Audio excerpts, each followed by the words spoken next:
ایک دوست کو ہم کتنی اگر میں تکلیف میں ہوں اور یہ میری دوست ہے تو میری کیسا بیان ہوگا نا میرا تکلیف کا، درد کا، کہ یار میرے میں اتنی تکلیف آئی، تو میری مدد کرنا، مجھے مشکل میں چھوڑنا نہیں۔ جب اس طرح سے مولا سے بات کریں گے تو ہم نے بات کی تھی، وہ مولا قریب آئے گا فوراً سے، کیا تم میری مدد کرو تو میں تمہاری مدد کروں گا۔ ہم نے کیسے مدد کی؟ زبان سے الفاظ عطا کیے، تسبیح نکالی، اس کو بولا کہ میری مرضی سے میں نے آج یہ ریلیشن شپ ایک آگے بڑھایا، اب آقا غلام نہیں، اب میں میرا دوست مانتا ہوں۔ تو پیروں نے ہمیں کیا سکھایا کہ لجا تو میری رکھنا، میری میں ایبلٹی نہیں ہے کہ میں اپنے آپ کو سنبھال سکوں، تو میری لجا رکھنا۔ تو آج اگر میں نے تجھے دوست کہا تو تو میری لجا رکھ، تو دوست بن کیا، اور وہ تو کہتا ہے میں راضی ہوں، تم ایک قدم چلو میں 100 قدم آؤں گا، ہے نا۔ تو جب تسبیح نکالتے ہیں، توفیق، تائید، ہمت، یاری، اس کو یار بناتے ہیں، اس سے ہمت مانگتے ہیں، اس سے توفیق مانگتے ہیں، اس سے مدد مانگتے ہیں، وہ تو راضی بیٹھا۔ دیر کس کی تھی؟ میرے کہنے کی، پہلا قدم مجھے اٹھانا ہے۔ ایک تسبیح تو یہ ہے اس کتاب میں، اور اس تسبیح کو سمجھایا گیا اس کتاب میں، دعائیں لکھی گئی ہیں۔ آپ کو دعائیں بہت اچھی لگی تھی لاسٹ ٹائم، ٹھیک ہے، تو اس میں دعائیں بھی ہیں، ہمیں دعا کرنا بھی نہیں آتا کہ ہم کیسے دعا مانگیں، دعائیں لکھی ہوئی ہیں، تو اس کتاب کو پڑھیں گے تو بہت مزہ آئے گا۔ پھر تیسرا درجہ جو مجھے بہت پسند ہے، کیا؟ میں ناری اور تو نر میرا، ناری تھئی نے ونو، وینتی کی گناز میں پیر نے کیا فرمایا کہ ہیل ماری اتار۔ کیوں؟ پرانے زمانے میں کیا ہوتا تھا کہ وہ لڑکیاں ہوتی تھی، اگر ایک ماں باپ کی 7 بیٹیاں ہوں تو لڑکا کا رشتہ لے کر آئے تو بیٹھا ہوگا، لڑکیاں 7 تو گزر جائے گی گھڑا اٹھا کے، 1 2 اس طرح سے۔ اگر لڑکے کو کوئی بھی لڑکی پسند آتی، وہ کھڑا ہوگا، اس کا گھڑا اتار دے گا، کہتا ہے اس کا مطلب یہ ہوتا ہے کہ میں نے اس لڑکی کو چنا۔ تو ہم پیر کیا کہتے ہیں؟ ہیل ماری اتار جے، کسی اور کی نہیں، کہ تیرے پاس تو سب لڑکیاں بہت خوبصورت ہیں اور میں سب سے بدصورت ہوں۔ یہ پیر کی وینتی ہے کہ میں سب سے بدصورت ہوں، تو مجھے چننا۔ کیوں ایسا کہتے ہیں پیر؟ پتہ ہے کیوں؟ کہ انہوں نے دوستی سے آگے کا ایک درجہ پا لیا تھا، تیسری سیڑھی چڑھ لی تھی، کیا؟ تو میرا معشوق، میں تیرا عاشق۔ مولا کیا کہتے ہیں کہ وشوا کنواری، کہ ہوں تو وشوا کنواری، کہ میں ایک کنواری لڑکی کی طرح ہوں، مجھے کسی نے چھوا نہیں ہے، تو مجھے شادی کرنے آنا مولا، مجھے کوئی پسند نہیں ہے تیرے علاوہ، اور میں بدصورت ہوں۔ عاجزی پیر کی دیکھیں، پیر ہیں ہمارے، ہم کیا کوئی قابلیت ہے ہماری؟ کوئی قابلیت نہیں، وہ ہمارے پیر ہیں، لیکن پتہ ہے کہ وہ ہمارے رول ماڈل ہیں، وہ ہم کو سکھا رہے ہیں عاجزی، کہتے ہیں کہ ساری برائیاں میرے میں ہیں، سب سے بدصورت ہوں میں، ساری خامیاں میرے میں ہیں، میرے سے عبادت نہیں ہوتی، تیرا نام نہیں لیا جاتا، لیکن مولا تو چننا مجھے۔ کتنی عجیب بات ہے نا۔ اگر ہم اپنے آپ کو دیکھیں تو ہماری کوئی حالت فرق ہے اس سے؟ نہیں فرق ہے، تمام برائیاں ہم میں ہیں۔ علم کو حاصل کرتے ہیں لیکن علم کی سمجھ نہیں، علم پہ جو دھیان دینا چاہیے، جو محنت کرنی چاہیے نہیں کرتے ہیں، عبادت جس طرح سے کرنی چاہیے نہیں کرتے ہیں۔ تمام وہ جو باتیں جو پیر نے گنانوں میں کہیں نہ، ویسا لگتا ہے کہ ہمیں دیکھ کے ہی کہیں، وہ تو پیر تھے یار، ہمارے لیے کہا ہے۔ تو وہ جب ہمارے اندر یہ بے قراری آئے، بے تابی آئے، امام کا عشق آئے، تو ہم کہیں مولا اب میں تیری معشوقہ، اب میں تیری معشوقہ۔ پھر پیر کیا کہتے ہیں؟ جیسے اگر ہم تمام عورتیں کچن میں کام کرتی نا، کہ دودھ چولہے پہ رکھا ہے، ابل جائے نا، مجھے الزام نہیں دینا، تو سنبھال میرا دودھ، میں تو تیرا نام لوں گی، میں تیری معشوقہ۔ شادی کرنا تو مجھ سے ہی کرنا، اور کسی سے نہیں کرنا۔ کیا مثال دیتے ہیں اس میں گنان میں؟ کہ جس طرح سے تو نے دروپتی کی تو نے لجا رکھی، ایسے میری لجا رکھنا، اس کی تو نے لجا رکھی، اس کی عزت بچائی، آخرت میں تو میری لجا رکھنا۔ کیا وہ امام شاہ بیگم کہتی ہے کہ آخرت کے دن میں تو میرا ہاتھ پکڑنا، میری لجا رکھنا۔ یہ ایسی باتیں کون کرتا ہے؟ عاشق اور معشوق کرتے ہیں، آقا غلام نہیں کرتا ہے، دوست نہیں کرتا ہے۔ جب عاشق اور معشوق ہوتے ہیں تو ادھیکار ہوتا ہے کہ میں تجھے چاہتی ہوں، تو مجھے چاہتا ہے، اب تو میری حفاظت کرنا، اب تو میرا رکھوالا ہونا۔ تو یہ درجات ہیں، یہ درجات ہیں۔ اگر ہم یہ تسبیحات نہیں کریں گے، ہم عشق کو نہیں سیکھیں گے۔ جو ست شبد ہے ہمارا، اسے ہم کو عشق کرنا ہے۔ جب عشق کریں گے نا تب وہ زندہ سامنے آئے گا۔ مثال ہم مریم کی لیتے ہیں۔ آپ کو پتہ ہے مریم، اس کی ماں، یہ قرآن میں سے سٹوری ہے، میرے سٹوری نہیں، میری نہیں بنائی ہے، قرآن میں سے۔ اور قرآن میں جو کہانیاں ہیں نا، اس میں بہت ساری حکمت ہے۔ قرآن پڑھنے سے ہمیں گنان کی اور فرمان کی سمجھ آتی ہے۔ تو یہ جو باتیں میں نے کی نا، اس کی سمجھ جو نا قرآن سے آئی ہے مجھے، لیکن باتیں میں نے گنان فرمان کی ہے. یہ سمجھ مجھے پہلے نہیں تھی، قرآن کے پڑھنے سے آئی ہے. اور میں آپ کو ایک قصہ قرآن سے بتاتی ہوں جس سے آپ کو سمجھ آئے گی. جو ہم کہتے ہیں نا کہ ست شبد ہے گرو ہمارا، یہ کیسے گرو ہے، کیسے زندہ ہوگا. تو بی بی مریم کی کہانی میں سناتی ہوں آپ کو کہ بی بی مریم کی ماں حجت تھی، وہ پیر تھی. ان کے دل میں ایسا آیا کہ میرے گھر میں جو اولاد ہوگی نا میں میرے مولا کے ہاں قربان کروں گی، ٹھیک ہے، مولا کی راہ میں دوں گی. ان کا نام جو تھا وہ حنا تھا، اور ان کے شوہر جو تھے ان کا نام عمران تھا، جو زمانے کے امام تھے، اور جو پیغمبر تھے اس زمانے میں زکریا تھے. تو جب حمل سے ہوتی ہے تو وہ یہ دل میں فیصلہ کرتی ہے، کیا کرتی ہے، مولا سے بات چیت کرتی ہے. ہم میں سے ہر ایک کو مولا سے بات چیت کرنی چاہیے. شوہر سے بات کرتے ہیں، بچوں سے بات کرتے ہیں، دوست سے بات کرتے ہیں، گاہک سے بات کرتے ہیں. کبھی مولا سے بیٹھ کے بات کی؟ مولا سے بیٹھ کے بات چیت کرنی چاہیے، گریازاری کرنی چاہیے، اکیلے کی بات چیت ایوری ڈے کرنی چاہیے. جیسے مولا نے کہا نا کہ ہر رات کو سوچو کہ تم نے کس ناڑ تپاسو، کہ تمہیں کیوا کام کریا چاہیے، گناہ نہ کام کریا چاہیے کہ نہیں. مومن ہمیشہ اپنی ناڑ کی تپاستا ہے، خود کو، خود ڈاکٹر بن کے. یہ کیا مولا کہہ رہے ہیں ہمیں؟ اپنے آپ کو دیکھو، ٹٹولو، کہ گناہوں کی معافی مانگو مولا سے، اور گریازاری کرو. تو اس نے گریازاری میں یہ بات کی کہ مولا مجھے تو اگر بچہ دے گا تو میں تجھے تیری راہ میں قربان کروں گی. اب جب بچہ ہوا تو بیٹی پیدا ہوئی. یہ تو سوچا نہیں تھا کہ بیٹی پیدا ہوگی. بیٹا ہوتا تو چلو وہ ہیکل میں جا کے، اس زمانے میں جماعت خانے کو وہاں پہ ہیکل کہتے تھے، کہ بیٹے کو دیں گے. اب لڑکی ہوئی. بات میں شارٹ میں کرتی ہوں، پوری ڈیٹیل میں نہیں کرتی ہوں. مریم کو جو ہے ہیکل لے جایا جاتا ہے، زکریا لے کے جاتے ہیں. مریم جو ہے وہ ہیکل میں جماعت خانے میں بڑی ہوتی ہے، جماعت خانے میں، اور زکریا اس کی تربیت کرتے ہیں. عمران ان کے والد تو ہوتے ہیں. وہ بچی اتنی عبادت میں، خدمت میں وہ اتنی اچھی ہوتی ہے، اتنی زیادہ، کھانا کم روزے زیادہ رکھتی ہے.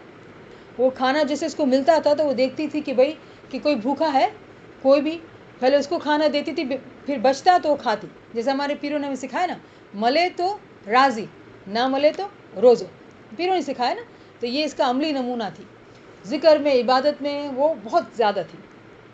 یہاں تک کہ زکریا جو پیغمبر تھے نا، وہ اس کو دیکھ کے حیرت کرتے تھے کہ اس کو جو علم مل رہا ہے، جو تعویل مل رہی ہے، وہ مجھ سے کہیں زیادہ ہے. وہ پیغمبر تھے، اتنے بڑی داڑھی والے، اتنی بڑی عمر کے، اور یہ بچی تھی.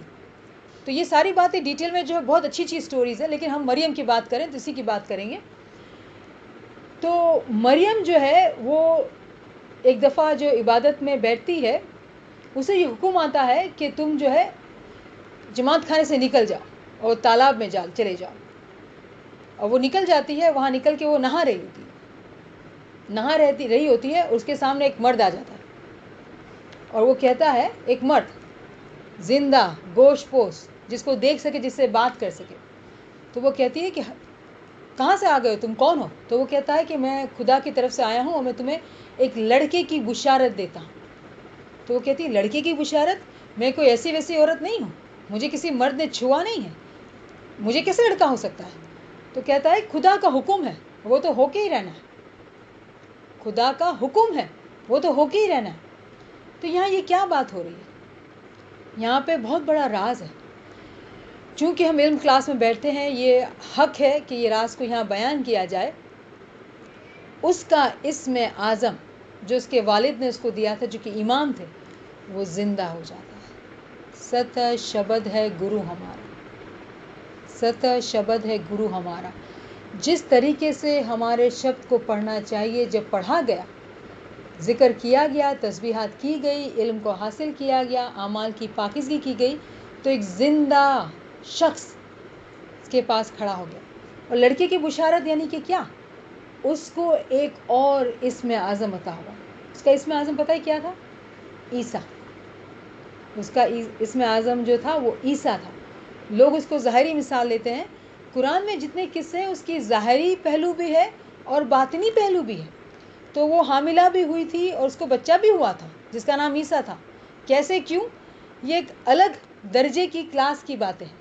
آج جو ہمارا درجہ ہے اس کے مطابق یہ والی بات ہے کہ اسم اعظم اس کو دوسرا دیا گیا تھا جو کہ عیسیٰ تھا.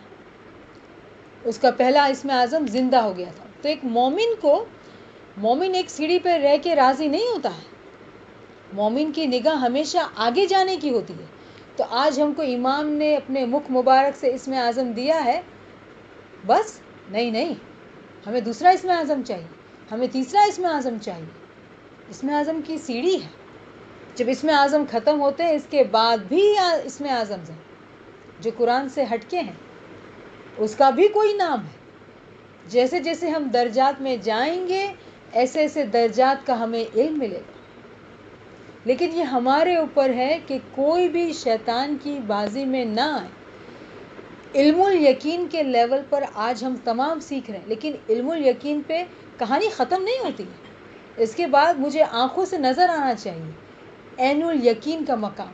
جیسے بی بی مریم کو نظر آیا، اس کا شبد اس کو گرو کی مثال پر زندہ اس کے سامنے آیا اور اس سے بات کی، اس کو دکھائی دیا، اس کو دوسرا اسم اعظم دیا عین الیقین. اس کے بعد وہاں بھی ختم نہیں ہوتا ہے سفر. حق الیقین. کیوں مولا نے یہ کہا منصور العلاج کی طرح بننا ہے؟ کیوں؟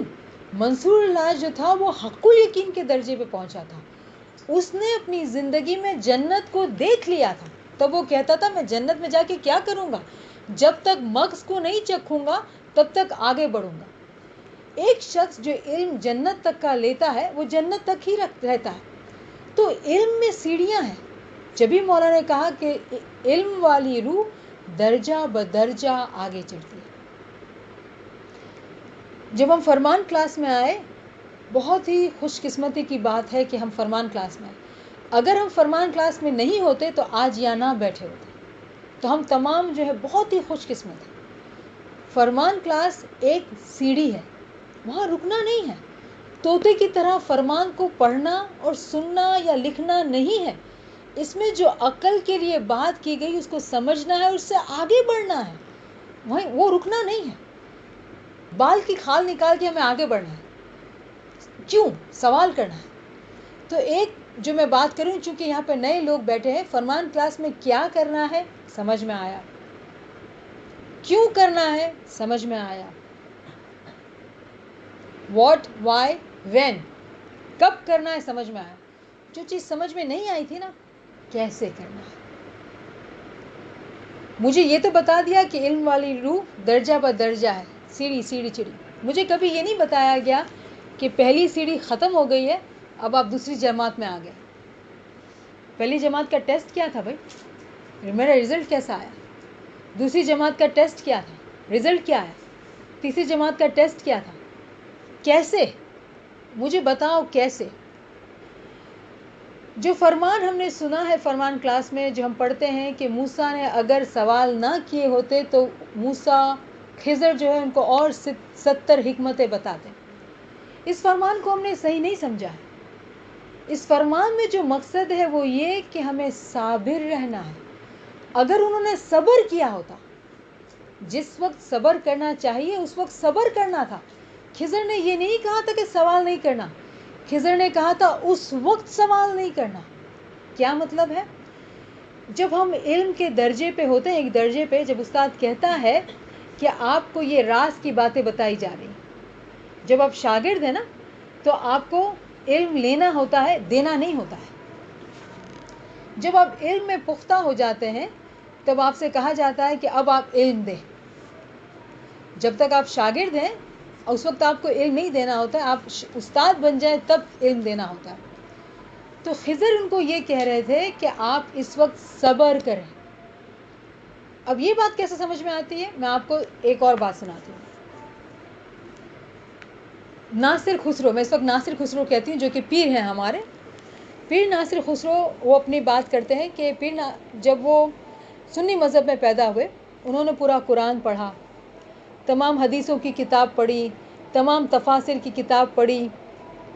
ان کو تمام ستاروں جو علم نجوم ہوتا ہے پورا آتا تھا. علم طب میڈیسن کا پورا علم ان کو آتا تھا. یعنی کہ وہ اتنے پڑھے لکھے، اتنے بڑے عالم تھے کہ اس کی کوئی مثال نہیں ملتی ہے. وہ شخص بہت بڑے عالم فاضل تھے. جو ملک تھا خراسان، وہاں کے بادشاہ کے خزانچی تھے، ٹریجر تھے، شاعر بھی تھے. وہ لکھتے ہیں کہ میں نے دنیا میں جتنی دولت ہے سب حاصل کری، ٹھیک ہے نا، میرے پاس گھر، جو آپ نعمتیں بولو سب تھی میرے پاس، لیکن دل خوش نہیں تھا، دل میں بس کچھ کمی تھی. اور پتہ ہے وہ کیا کہتے تھے؟ کہتے تھے، میں قرآن میں پڑھتا ہوں جو ہم چوتھے پارٹ میں پڑھتے ہیں، یا الذین آمنوا ان الذین یبایعونک انما یبایعون اللہ ید اللہ فوق ایدیہم فمن نکث فانما ینکث علی نفسہ ومن اوفی بما عہد علیہ اللہ فسیؤتیہ اجرا عظیما. عظیم اجر ان کے لیے جنہوں نے رسول کے ہاتھ پہ بیعت کی، گویا انہوں نے خدا کے ہاتھ پہ بیعت کی. جنہوں نے اس بیعت کو برقرار کیا رکھا ان کے لیے عظیم اجر ہے. تو وہ کہتے تھے کہ یہ تو کیسے خدا کی ناانصافی ہے، میں وہ ہاتھ آج کہاں ڈھونڈوں؟ حضور صلی اللہ علیہ وسلم تو 1400 سال پہلے آئے، میرا کیا قصور کہ میرے پاس آج وہ ہاتھ نہیں ہے کہ میں کہوں جس کا ہاتھ خدا کا ہاتھ ہو اور میں جس کے ہاتھ پہ بیعت کروں. تو وہ کہتے تھے میں وہ ہاتھ کہاں سے ڈھونڈوں. ان کو دل میں یہ خدا سے شکوہ تھا. اپنی شاعری میں لکھتے ہیں کہ اگر یہ بات، یہ قرآن میں سے یہ دعا کا حصہ 4 کی 59 ہے، اگر میں غلط نہیں ہوں، مجھے غلط ہوں تو مجھے معاف کرنا، 4 کی 59 ہے یہ، کہ خدا کہتا ہے کہ جنہوں نے رسول کے ہاتھ پہ بیعت کی گویا خدا کے ہاتھ پہ بیعت کی. تو وہ کہتے ہیں کہ آج وہ ہاتھ کہاں ہے؟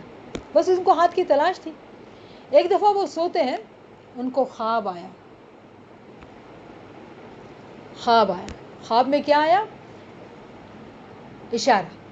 کوئی کہتا نہیں، کچھ اشارہ. اب صبح اٹھے کہ مجھے تو اشارہ ملا ہے خواب میں. کیونکہ انہوں نے علم پڑھا تھا تو ان کو سمجھ تھی کہ خواب جو ہے وہ ایسے نہیں ہوتے ہیں، خواب میں اشارے ہوتے ہیں. اب وہ ڈھونڈتے ہیں، سوچتے ہیں کہ کیا اشارہ ہے. تو ان کو لگتا ہے شاید مجھے یہ کہا جا رہا ہے خانہ کعبہ جاؤ، رسول نے بنایا، خدا کا گھر ہے. جاتے ہیں، عمرہ کرتے ہیں، کچھ تبدیلی نہیں ہوئی، دل تو وہی خالی ہے. تو پوچھتے ہیں کہ بھئی کہیں پتہ چلے گا کوئی علم، کچھ علم والا. تو کہتے ہیں ہاں آپ نے قاہرہ گئے؟ قاہرہ میں بہت علم ہے سنا ہے، قاہرہ جاؤ، وہاں پہ امام ہے اسماعیلیوں کے، وہاں جاؤ. کہتے ٹھیک ہے، نکلا تو ہوں اس سفر پہ، اپنے نوکری سے انہوں نے استعفیٰ کر دیا ہوتا ہے. چل کے پہنچ جاتے ہیں قاہرہ. اب کہتے ہیں، اپنی شاعری میں لکھتے ہیں کہ قاہرہ کے میں دروازے پہ پہنچا تو مجھے روک دیا گیا. قاہرہ کے شہر کا دروگا روک دیا مجھے. دروگا کون تھا؟ دائی المعید فی الدین شیرازی، ہمارے دائی، پیر نہیں، دائی. ٹھیک ہے، دائی جو ہے پیر سے نیچے ہوتے ہیں. انہوں نے روک دیا ان کو. کہاں جاتے ہو بھائی؟ تو کہتے ہیں امام سے ملنے. تو بولے ایسے تھوڑی امام سے ملا جاتا ہے، تم کون ہو، تم کو کیا سوال. تو وہ سوال کرتے ہیں، سوال ایک نہیں، سوال کی بوچھاڑ کرتے ہیں. تو دائی کیا کہتے ہیں ان کو؟ ایک سوال، دو سوال، سوال، کیونکہ ان کو اتنا علم تھا. دائی کیا کہتے ہیں؟ وہی مثال جو موسیٰ اور خضر کی. آپ کو پتا نا موسیٰ کو کیوں مولا نے حکم دیا تھا، خدا نے حکم دیا تھا؟ انہوں نے کیا خیال آیا تھا کہ کوئی ہے میرے جیسا جس کے پاس میرے جتنا علم ہو. پیغمبر تھے، کیا خیال آیا کہ کوئی ہے ایسا جس کا پاس میرے جیسا علم ہو؟ حکم کیا آیا؟ جاؤ علم حاصل کرو. یہاں پہ پیر ناصر خسرو کی مثال، سوال، مجھے یہ بھی آتا ہے، مجھے یہ بھی آتا ہے، یہ بھی آتا ہے. دائی کیا کہتے ہیں ان کو؟ ایک شرط پر میں تم کو علم دوں. تو لکھتے ہیں اب شعر میں کہ انہوں نے کہا کہ اپنے لپس پہ نا سیل لگا لے، کوئی الفاظ نہیں کرنا، کوئی سوال نہیں کرنا، 2 کان 1 منہ، سن. دائی ان کو علم دیتے ہیں، دائی ان کو علم دیتے ہیں. اور پھر کہتے ہیں کہ ایک دفعہ دائی نے کہا اب تیرا علم پورا ہو گیا، کوئی سوال ہے؟ کوئی سوال ہی نہیں ہے بھائی. جو سوال تھے اس کا جواب اپنے دے دیا، جو سوال تھے جواب دے دیا. پھر کہتے ہیں چلو اب تم تیار ہو امام سے ملنے کے لیے. اب امام کا عشق، تو آپ یہ نہیں سمجھنا کہ انہوں نے تسبیحات نہیں کی تھی، ذکر نہیں کیا تھا، سوال نہیں کیے تھے. تمام طریقے سے ان کی علمی تیاری کی گئی، ان کو تیار کیا گیا. پھر جب امام کے پاس لائے، عشق، خوب عشق، ایسی گریہ زاری ہوتی ہے کہ وہ بات نہیں کر سکتے، سجدے میں، سجدے سے لیٹ جاتے ہیں زمین پہ، امام کے سامنے کھڑے نہیں رہ سکتے. تو عملدار اٹھو امام کے سامنے. امام کہتے چھوڑ دو اس کو، رونے دو اس کو. رو رہے. کچھ ٹائم سے دل ہلکا ہوا، اس کو کھڑے ہوئے امام کے حضور میں. پہلا لفظ امام پتہ ہے کیا کہتے ہیں؟ ہم تم کو خراسان کا حجت مقرر کرتے ہیں. پہلے دیدار میں، پہلی ملاقات میں پہلا لفظ علم کس سے حاصل کیا تھا؟ دائی سے، پیر سے نہیں. اور خود پیر بن گئے. دائی سے علم حاصل کیا تھا، خود پیر بن گئے. اس کا مطلب کیا ہوتا ہے؟ 2 باتیں ہو رہی ہیں. پہلے دائی کی بات کرتے ہیں. وہ دائی بھی امام میں فنا تھے، وہ دائی بھی امام میں فنا تھے، لیکن وہ کہیں گے نہیں کہ میرا درجہ یہ ہے، اپنے آپ کو نیچے ہی بولیں گے. مومن کی عاجزی کبھی بھی ختم نہیں، وہ کبھی نہیں کہے گا کہ میں یہ ہوں، وہ ہمیشہ اپنے آپ کو کیا کہے گا؟ مومن کے پیروں کے نیچے کی خاک، ہمیشہ اپنے آپ کو عاجز رکھے گا. کیوں؟ اس نے علم حاصل کیا نا. مجھے یہ آتا ہے نہیں، کبھی بھی نہیں، مجھے کچھ نہیں آتا، جو ہے وہ میرے مولا کا ہے، میری کیا مجال کہ میں کوئی علم بیان کروں. ہمیشہ یہ بات یاد رکھنا. تو وہ دائی تھے، لیکن وہ دائی کا رتبہ کیا تھا ہم تمام سمجھ گئے. پھر ان کو پیر مقرر کیا اور کہا جاؤ کہ تم خراسان میں دعوت کرو. اس زمانے میں اسماعیلی مذہب کی دعوت تھی، جاری تھی. وہ امام کا دیدار کرتے، وہ ایک ہی دیدار کیا انہوں نے، اور وہ خراسان واپس آتے ہیں اور دعوت کا کام کرتے ہیں. تو یہاں پہ ہم پیر ناصر خسرو کی بات نہیں کرتے ہیں، سوائے ایک کے. پیر ناصر خسرو وہ پیر ہے جنہوں نے Tajikistan, Uzbekistan, China, Russia, Afghanistan, تقریباً 20 لاکھ اسماعیلی جو انہوں نے بنائے نا، وہ پیر ناصر خسرو نے بنائے، جو قرآن سے اسماعیلی ہے. اس لیے مولانا فرمان میں کیا فرمایا کہ جو لوگ قرآن سے اسماعیلی مذہب پر ایمان لائے، وہ امام کو زیادہ پہچانتے ہیں کمپیریٹیولی خوجہ جماعت کی. جو پیروں نے ہمیں گنانوں کے ذریعے سمجھایا، تو پیروں نے ہمارے کلچر میں رہ کے، ہمارے علم میں رہ کے، ہمارے کانسیپٹس کو لے کے ہمیں سمجھایا. تو نادانی میں ہم کیا کرتے ہیں، ہمارے جماعت کے لوگ ہندو بھگتوں کو سنتے ہیں. آج کل ٹی وی کا بہت زور ہے نا ہمارے گھروں میں، انڈین چینلز کا، تو ہندو بھگتوں کو سنتے ہیں، ہندو لوگوں کو سنتے ہیں، ہندو مذہب کی باتوں کو یا ہندوؤں کی وہ گیتا، اس کو لے کے اپنے گنانوں کو سمجھنے کی کوشش کرتے ہیں. تو میں ہاتھ جوڑ کے گزارش کرتی ہوں ان لوگوں سے، پہلے مسلمان تو بنو، پہلے مسلمان تو بنو. آپ ہندو نہیں ہیں، ہندو مذہب کو چھوڑے. وہ تو مصلحت تھی ہمارے پیروں کی کہ انہوں نے ہمیں اسماعیلی بنانے کے لیے کہ ہندوؤں کی مذہب میں سے باتیں نکال کے ہمیں سمجھایا کہ اسلام مذہب کیا ہے، اسلام مذہب کیا ہے، ہمیں سمجھایا. آج ہم مسلمان ہونے کے باوجود اگر ہندو مذہب میں جائیں گے تو ہم جنم مرن کی باتیں کریں گے، ہم ان کی باتوں کو سمجھیں گے، ان کی باتوں کو حقیقت میں سمجھیں گے. تو اگر ہم میں سے کوئی بھی ہے جن کے گھر میں انڈین ہندو بھگت کا چینل چلتا ہے، میں ہاتھ جوڑ کے گزارش کرتی ہوں بند کریں ان کو، بند کریں. کیونکہ ہم مسلمان ہیں پہلے، پھر اسماعیلی ہیں.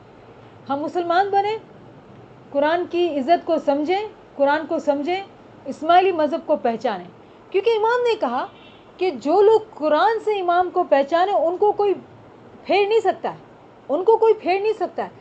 جن لوگوں کو گنانوں سے اسماعیلی بنایا گیا، چونکہ انہوں نے قرآن کو نہیں پڑھا، اس لیے یہ مسئلہ ہم میں پیش ہے کہ آج ہمارے لوگوں کو لوگ بہکا جاتے ہیں، لوگ شرک کی باتیں کرتے ہیں، پتہ نہیں کیا کیا کر کے ان کو لے جاتے ہیں اسماعیلی مذہب سے. اس کی وجہ اسی لیے امام نے گولڈن جبلی میں ہم سے کیا کہا؟ حدیث ثقلین پڑھیں اور آیہ نور پڑھیں. حدیث ثقلین کیوں؟ کیا فرمایا کہ میں تمہارے لیے اپنی آل اور قرآن چھوڑ کے جا رہا ہوں. جنہوں نے آل کو پکڑا، قرآن کو چھوڑا، وہ بھی غلطی کر رہے ہیں. جنہوں نے قرآن کو پکڑا، آل کو چھوڑا، وہ بھی غلطی پر ہے. ہمیں ایسا اسماعیلی بننا ہے جو پکے ہوتے نا، پٹے کی طرح فرمان برداری کرنا ہے، آل کو بھی پکڑنا ہے، قرآن کو بھی پکڑنا ہے، تبھی ہم سچے اسماعیلی بنیں گے. تو یہاں پر اس کلاس کو روکتے ہیں. بہت سارے کانسیپٹس پہ بات ہوئی، بہت سارے جو ہمارے ذہن میں سوالات تھے وہ حل ہوئے ہوں گے. اگر کوئی سوال ہے تو آپ ضرور کریں. یا علی مدد.